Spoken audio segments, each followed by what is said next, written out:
Salut les passionnés, re-bienvenue encore une fois. C'est notre rando rencontre ici, Pascal Auger, journaliste, conférencier, formateur, secouriste certifié pour Québec-Compostelle qui est préparé, formé, inspiré pour marcher au Québec ou encore Compostelle et instigateur, coordonnateur du Chemin du Québec, 1200 km entre Montréal et le phare de Cap-Gaspé. Avec notre invité encore une fois aujourd'hui, on va continuer à rêver à ce qu'on pourra reprendre comme activité dans les prochaines semaines, dans les prochains mois, évidemment. On ne va pas trop se concentrer sur tout ce qui se passe. Évidemment, on n'est pas naïf non plus. On comprend très bien qu'avec le coronavirus, etc., il faut revoir, replanifier ses déplacements, etc. Donc oui, on va en glisser un mot. On va surtout préciser des choses, clarifier des choses, donner la bonne information. Je ne suis pas M. Legault, je ne suis pas Mme Guilbeault, mais quand même, il y a plein d'affaires que notre premier ministre, les spécialistes, les médecins nous disent. Oui, d'être confiné, mais également de sortir. Puis ça aussi, je veux vous partager et tout ça. Puis, on va continuer quand même d'avoir des invités de partout à travers le monde qui vont nous parler de leur activité, de leur voyage, pour nous permettre de penser qu'après tout ceci, on pourra reprendre nos activités. Puis ça, je pense que ça fait partie de la solution, hein, de voir qu'après l'événement, présentement, il y aura autre chose. Puis ça va nous faire du bien. Donc, vous regardez peut-être chaque lundi à compter de 12h15 en direct sur le profil Facebook Pascal Auger. Rediffusion, évidemment, sur Facebook ou encore sur la chaîne YouTube de Québec-Compostelle. Mais aussi à la radio. CKBL dans le Grand Sud-Ouest de Montréal. CILE dans Havre-Saint-Pierre. CKCJ, Lebel sur Quévillon, également CJTB Tête à la Baleine et via la web radio Allô la planète à partir de France. On échange donc sur la randonnée, de l'information de préparation, matériel, chemin, mais surtout se donner les bonnes informations, pas les rumeurs. Malheureusement, trop de gens, un des grands problèmes d'ailleurs de rumeurs ces temps-ci, c'est vrai qu'il y a une certaine forme de confinement. On le dit, si vous arrivez de l'extérieur, voyage, faut rester chez soi pendant 14 jours. Même chose pour les gens qui auraient des symptômes ou encore pour les gens qui ont 70 ans et plus. Ça, je sais que c'est bien difficile pour les gens de 70 ans et plus parce qu'un jour, je vais avoir 70 ans, vous allez avoir 70 ans. On va se dire, on n'est pas vieux, on veut aussi participer.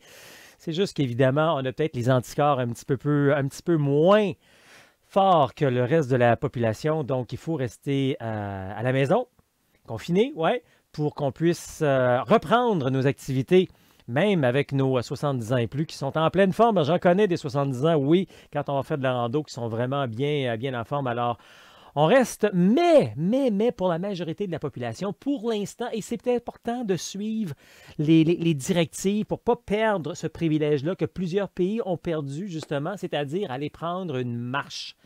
C'est possible présentement, malgré tout ce qui se passe, malgré le confinement, de sortir dehors et d'aller prendre une marche, tout en suivant les consignes, de rester loin des gens, au moins 2 mètres et pas d'attroupement.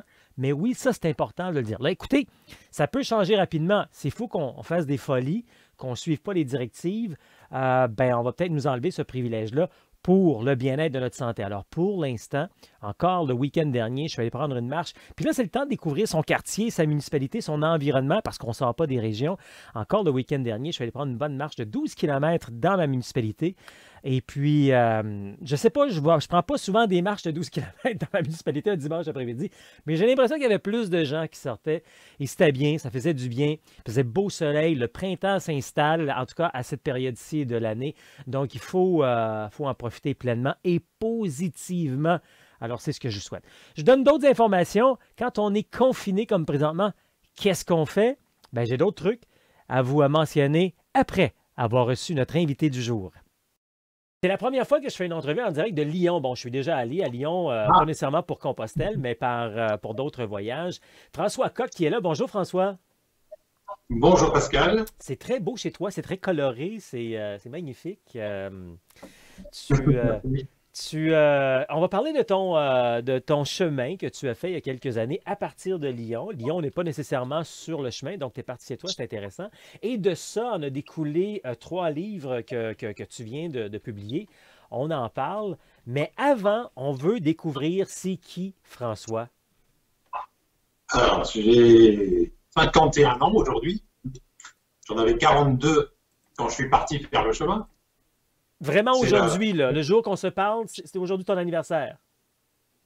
il y a 3 jours. Ah, mon Dieu, OK. Ben, non, ben, bon anniversaire.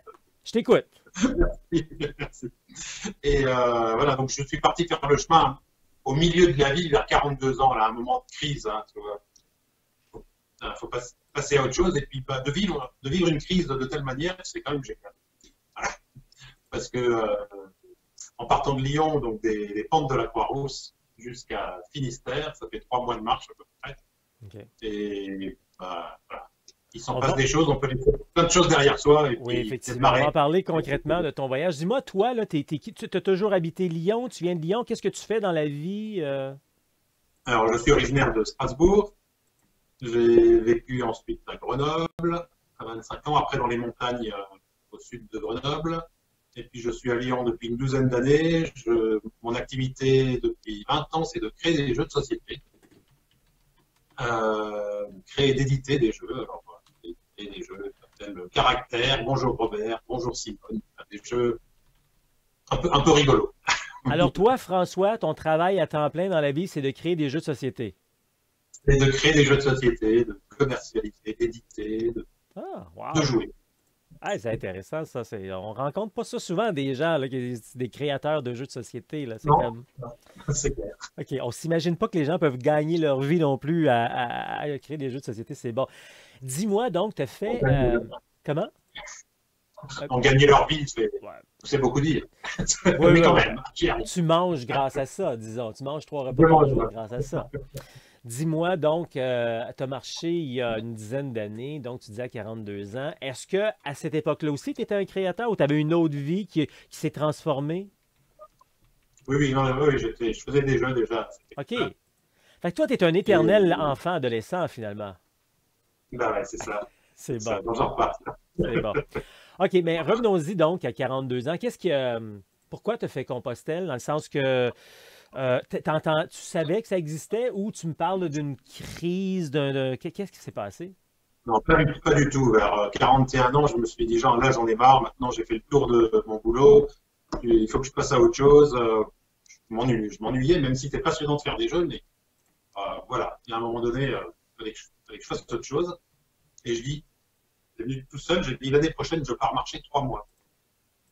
Mais sans avoir aucune idée de d'où je vais marcher. Je sais pas, peut-être en Irlande, ou traverser la France, ou en Asie, quelque part. Et quelqu'un m'a dit, euh, mon compagnon m'a dit, pourquoi tu vas pas à Compostelle? Je dis, ça va pas pour marcher avec tous ces cons. Et,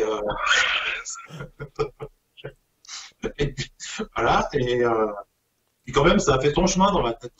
Je me dis, mais ça peut être pratique. Hein. Il y a, il y a des chemins tout tracés, il y a des auberges pour dormir, on n'a pas besoin de réserver. Puis le lendemain, je me suis réveillé en me disant, bah oui, à Compostelle, c'était devenu une évidence. Et qu'est-ce J'en qui. ai fait partie. Comment tu as vécu ce chemin? Tu es parti donc de chez toi à Lyon. Je suis parti de chez moi, des pentes de la Croix-Rousse. D'habitude, je prends l'ascenseur pour descendre. J'ai descendu les escaliers à pied avec mes chaussures de marche et mon sac à dos. J'ai traversé les rues de Lyon, passé dans le vieux Lyon, devant la cathédrale Saint-Jean, où il y a une coquille déjà, une coquille de bronze incrustée dans le sol. Et puis voilà, après on passe par les monts du Lyonnais. En une semaine, on arrive au Puy-en-Velay. Et là, j'ai récupéré le chemin OK. classique où il y a de plus en plus de monde, donc beaucoup de Québécois qui arrivent Donc, à donc partir du Puy-en-Velay. de chez toi, Lyon, te rendre jusqu'au puits, ça t'a pris une semaine. C'est environ ça, donc Voilà, environ 150 kilomètres. voilà, c'est OK. ça. Puis donc, c'était un petit peu différent parce que tu n'es pas nécessairement sur le chemin, donc tu dois un petit peu plus te débrouiller, trouver des gîtes qui ne sont pas des gîtes de pèlerins prévus. Mais bon, ça s'est bien passé. C'est ça qui est agréable, vous, quand vous êtes en Europe, vous êtes sur place, puis vous pouvez tout simplement barrer la porte et commencer à marcher sur le chemin. Exact. Ah oui, et puis on arrive comme un petit ruisseau au début, il n'y a personne, quasiment personne sur le chemin, et plus on arrive vers Compostelle, plus il y a des chemins qui se ramifient et qui se rejoignent, plus il y a de monde. Tu l'avais fait à quelle période de l'année? Je suis parti le 1er août. OK, oh, OK. Donc, température encore chaude, mais moins pire un peu. Non, c'est encore chaud. Ah, Au mois d'août, oui, c'est encore chaud. Hein? ouais, il commençait à faire très chaud et un peu plus loin dans le Quercy, au bout de 15 jours, j'ai eu 42-43 degrés. Et c'était très, très chaud. OK, d'accord. Donc là, tu passes. C'était la première fois que tu faisais ce genre d'aventure, partir à la rando, partir à la marche? Non, la rando, j'en ai fait beaucoup, j'adore ça. Je vais en montagne dans les Alpes OK. euh, tous les ans, facilement. Et, mais voilà, non, une rando sur plus d'une semaine, j'avais jamais, non, 10 jours, j'avais fait 10 jours déjà, jamais 3 mois. OK, puis c'est ça. Donc, c'était la première fois donc tu en faisais une longue comme ça avec ce genre d'aventure, là. Voilà. Comment Il se comment passe t'as d'autres vé- choses. comment t'as vécu donc ton chemin? Euh, après, voilà, j'ai dû laisser pas mal de choses derrière moi, mais ça, c'était finalement au niveau, alors, comment dire, au niveau poids du sac, j'avais pas grand-chose. Alors, j'ai pas, mais quand même, dans la tête, il y a voilà, des relations passées qui restent, dont il faut réussir à se séparer, puis on le fait finalement en marchant. Et voilà, laisser un peu ces contraintes de tous les jours sont, Ça voilà. te, d'après toi, bon, ça recule quand même un peu, là, mais ça t'a pris combien de temps pour vraiment enfin être sur le chemin puis te décrocher de ton quotidien? Ah bah dès le premier pas. Ah oui? Ah oui, j'ai fermé la porte de chez moi, c'était le premier pas, j'étais. OK. OK. Parce que souvent, on dit, les gens, ça va prendre une semaine avant que notre corps s'habitue puis que notre esprit se libère, etc. Mais toi, tu étais vraiment très prêt, tu étais ailleurs dès le premier jour. Ah oui, oui, ah oui, oui, tout de suite, j'en ai tellement envie que j'étais Et très bien dès le il y a eu début. des anecdotes, des faits marquants sur ton chemin. Ah, énormément, énormément. Voilà. Des- C'est toujours difficile que quand on revient de Compostelle, on essaye de raconter une anecdote ou deux en pensant qu'avec cette anecdote-là, on va réussir à synthétiser tout ce qu'on a vécu et on passe vite pour, pour un illuminé parce qu'on raconte ça aux gens deux, trois fois et puis les gens vous regardent avec des grands yeux et disent mais qu'est-ce qu'il raconte, c'est n'importe quoi. Et donc c'est difficile de ressortir une anecdote, mais il se passe tous les jours, chaque jour il se passe quelque chose d'extraordinaire, assez curieux, des correspondances avec sa vie, avec son enfance, avec des rencontres qu'on fait, mais qui nous rappellent quelqu'un, mais pourquoi juste à ce moment-là, enfin, voilà, et ça dure 3 mois, c'est très troublant au bout d'un moment. On fait vraiment on revit sa vie depuis le temps de C'est la marche. intéressant. Il y a des gens qui vont marcher à Compostelle, puis après ça, ça devient comme une drogue, ils doivent y retourner. Il y en a d'autres qui vont une fois, puis c'est correct. Toi, tu fais partie, je pense, de cette deuxième catégorie parce que t'es pas retourné, hein? Alors, je suis. Ouais, ouais, on termine, on a envie de revivre ça tout le temps, parce que c'est tellement fantastique. Je suis retourné faire des petits morceaux, mais pour les besoins de l'écriture, parce que j'ai écrit donc, 3 livres, euh, pour me repréciser certains lieux, tout ça. Et, euh, et oui, cette tentation de vouloir refaire le chemin, non, j'ai évité. Par contre, c'est tout ce qu'on a vécu, il faut, je trouve, enfin, j'ai voulu le mettre ailleurs, dans d'autres activités, dans d'autres choses.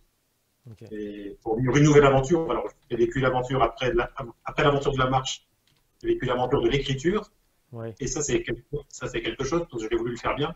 Ben Et parlons-en. puis Ça vient d'où cette idée d'écrire? Est-ce que c'était quelque chose que tu avais en tête avant de partir? Toi, tu fais des jeux de société. C'est venu d'où l'idée de avant, pendant, après d'écrire, puis d'écrire. Tu n'avais peut-être pas prévu d'écrire 3 livres non plus. Comment c'est venu, ça? alors pas du tout, c'est venu en faisant. Et j'ai comment dire, j'ai perdu le fil. Ouais, non, j'avais besoin, en fait, au bout de 3 heures de marche tous les matins, il se passe tellement de choses dans la tête que j'avais besoin de les noter. OK. Voilà. Pour pouvoir redémarrer avec un esprit neuf. Et, et voilà, donc tous les jours j'ai noté. C'est vrai qu'au bout de quelques jours, il commence à y avoir un petit amas de notes. Et l'idée est venue en chemin. Mais je ne suis pas allé sur le chemin pour écrire. J'ai fait mon chemin parce que j'avais besoin de le faire à ce moment-là. Et et c'est venu naturellement. Après, j'ai repris mes notes. Donc, en rentrant, j'ai repris mes notes. Et de là est venue l'idée peut-être de produire quelque chose avec les notes.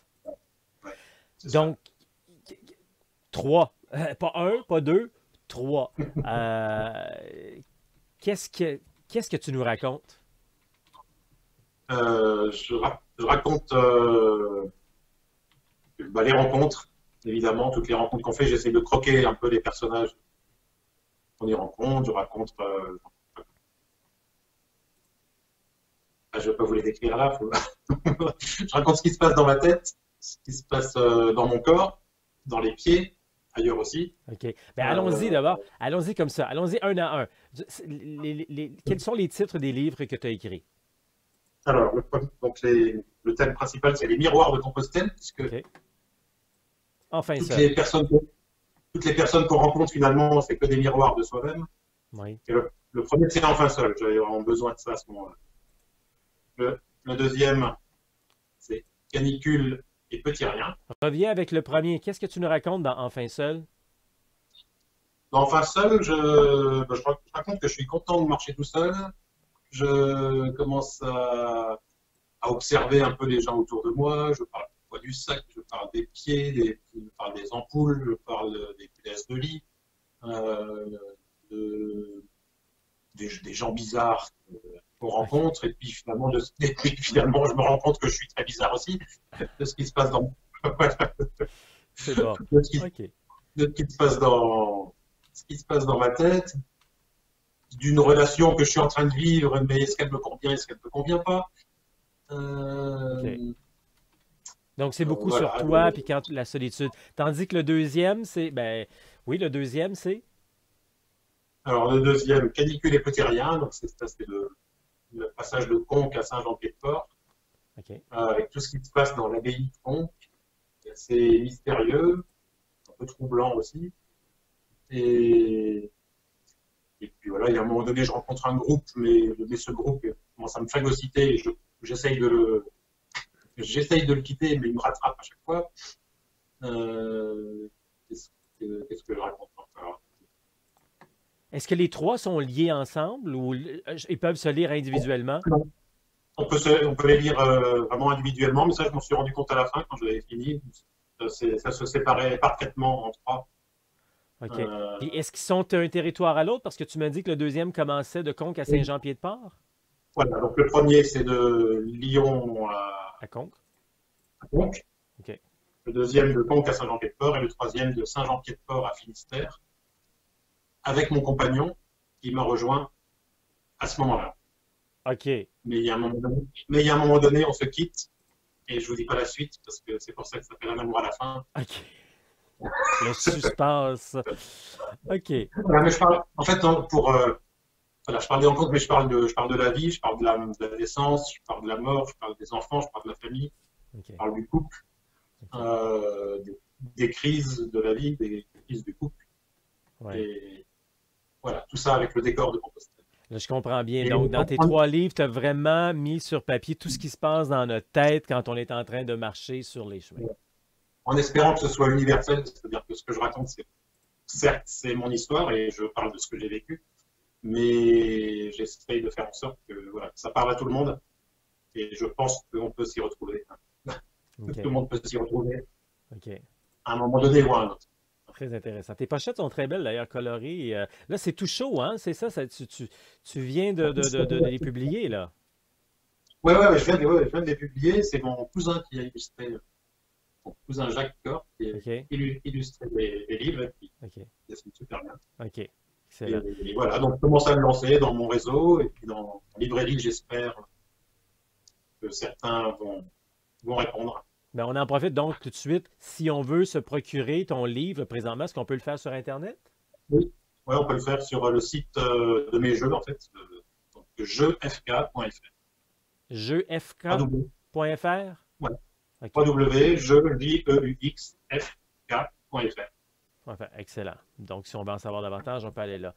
Avant de terminer, ton aventure, donc, tu le fais, contrairement à beaucoup d'Européens également, tu le fais tout d'un coup. Souvent, les Européens font par tronçon. Et tu t'es rendu jusqu'à Mouchia, Finistéré? Jusqu'à Finistère. OK, parfait. Parce que souvent, les gens Et vont arrêter à Santiago. oui, c'est vraiment très intéressant de faire les 3-4 derniers jours pour aller jusqu'à Finistère. Pareil, il se passe autre chose. On arrive jusqu'au bout, jusqu'à l'océan. Et Je le dis, moi, constamment en formation et en conférence, mais toi, dis-nous pourquoi. pourquoi quoi? Pourquoi c'est intéressant de faire ces 3-4 jours supplémentaires? Quand on s'arrête à Compostelle, on s'arrête dans un lieu magnifique, touristique. On reste là, on rentre. Il y a quand même comme un sentiment d'inachevé, enfin, il pourrait y avoir. Et quand on va jusqu'au bout et qu'on arrive dans l'océan et qu'on se baigne nu dans l'océan, à la fin, on repart avec l'énergie de l'océan, qui est très, très forte, très puissante, et on a vraiment le sentiment d'être allé au bout, tout au bout. Et quand on connaît l'histoire, on sait que les pèlerins marchaient jusqu'à l'océan. Alors, ils n'arrêtaient pas à... Oui, ils arrêtaient à Santiago pour voir le tombeau, etc., mais ils continuaient quand même jusqu'à l'océan. Aujourd'hui, dans l'ère moderne, on s'imagine que Compostelle s'arrête à Compostelle, mais non, ça se termine au bord de la mer. Et c'est pas pour rien, Finistéré veut dire fin de la terre. C'était la fin de la terre à l'époque. Et ramasser une coquille sur la plage, de Galice, pour prouver, pour montrer la coquille. Voilà. Pour ramener. Aujourd'hui, on ramène une tarte de Santiago, c'est une tarte aux amandes. C'est beaucoup plus facile aujourd'hui de faire le chemin. Oui, c'est ça. Dis-nous, en terminant, en résumé de tout ça, qu'est-ce que tu retiens donc des 10 dernières années d'avoir eu le besoin de prendre une pause, t'es parti, t'as marché, t'as vécu des choses, et depuis ce temps-là est né le goût, l'envie de créer 3 livres, que maintenant tu accouches de tes 3 livres. Comment tu résumes peut-être ces 10 dernières années? Il y a des tas de choses que je n'aurais pas fait. Non. Suite au chemin, parce qu'il n'y était pas allé, je ne me serais pas mis à écrire. Je ne pas que je serais capable de faire ça. Enfin, ça ne m'était pas venu à l'idée. Puis c'est comme tout, en fait. C'est comme de marcher quand on est enfant, ça s'apprend en faisant. Et parler, ça s'apprend en faisant. Et écrire, ça s'apprend en faisant. Et donc j'ai eu l'aide de nombreux amis qui m'ont relu, encouragé, critiqué, et j'ai surtout travaillé avec l'ami le moins complaisant, on va dire, qui une fois par mois venait pour me dire mais ce passage ça va pas du tout, là je comprends pas, qu'est-ce qui s'est passé vraiment dans ta tête à ce moment-là, ce personnage comment il était, il faut que tu le caractérises mieux, enfin voilà, donc on a vraiment travaillé, parfois c'était difficile, mais pour aboutir j'espère à quelque chose qui soit agréable à lire au final. Excellent. Donc, rappelle-nous en terminant le lien où on peut avoir plus de détails et se procurer ton livre. Donc, jefk.fr. Jefk.fr. OK. Jefk.fr.